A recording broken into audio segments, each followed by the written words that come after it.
Hi, I'm Chris, and today we're going to go over a short how-to video on how to apply some highway bars to your bike.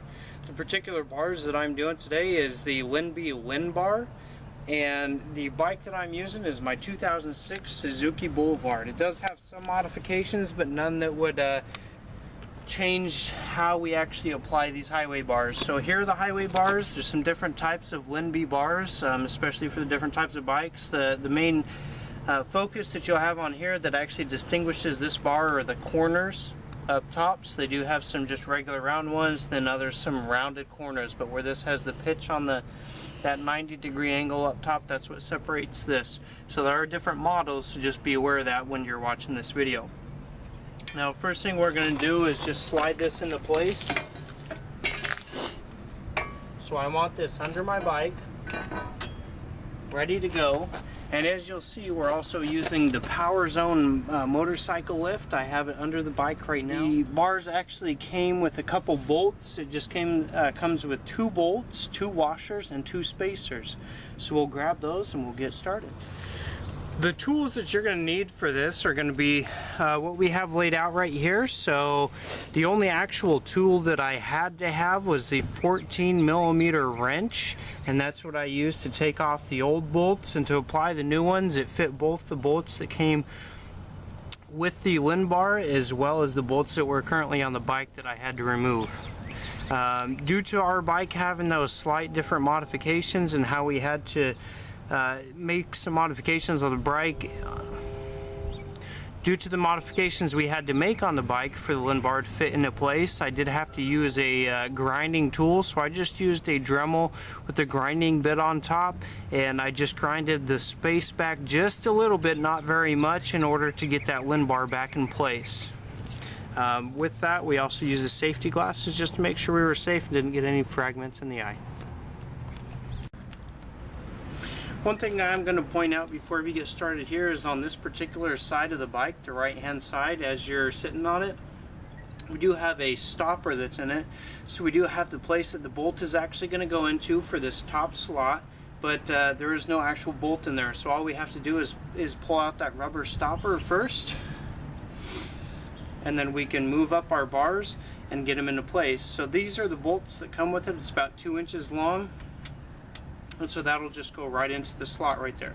So it's nice smooth fit. So we'll just move the bar up into place and get that going. The other place that this is going to connect will be your front bolt that connects your peg assembly.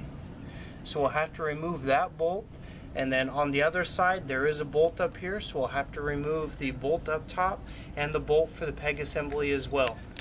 After all those are removed, we can put this up and slide the bolts in place. So we've just slid both of our bolts in place. We removed the one on this left-hand side as you're riding the bike, and the other one didn't have a bolt in place. So we just put these 2 top bolts in place. Now the bottom ones are not hooked in yet, but we just did that so it would be loose and in place, so that we could easily put them in on the bottom. So now next thing I'm going to do is I'm going to take my wrench, take off these 2 bottom bolts right here on either side, as you can see.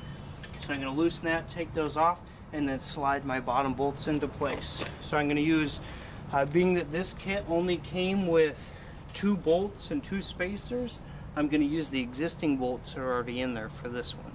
So you just have to slide that in place. What you will see here is we do have the bolt, the washer for my particular bike. Then I have the actual Lindby frame, and there is a spacer back here. So we did have to apply the spacer for this bike. So we have that bolt, washer, Lindby, and there is a spacer on this side. So one problem that I'm running into right now is I was able to, these 2 bars down here that are going to secure it to your frame, they're too close together for this Boulevard right now. So what I had to do is I had to put this one kind of overlapping this junction right here, the point, and I had to spread the bars just slightly. It was only probably about ½ centimeter or so. It wasn't very large at all. So I did finally get that on, and it's in place. So we were able to scooch this one far enough back and actually get the bolt in with no problems. However, on the other side,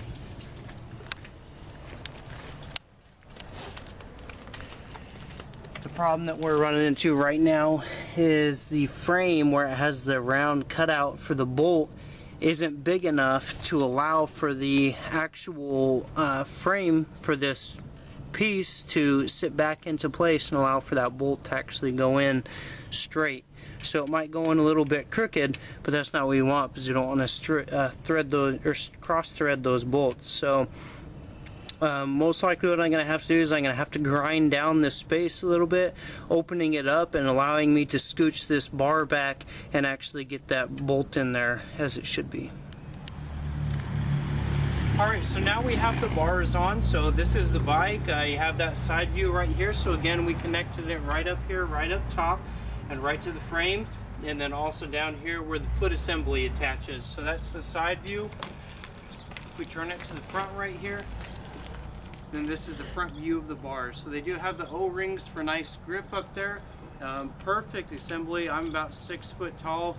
Have those forward controls right there. So that is perfect length in order for me to rest my feet on there while going on the highway or just on nice leisurely cruises. So it's great, avoids all of my controls and everything, still gives me enough room to maneuver them.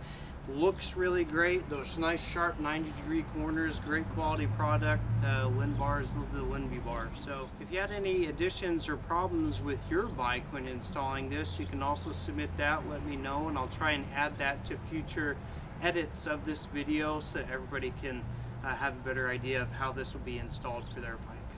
Thank you. DIY with Chris, giving you the tools to do it yourself.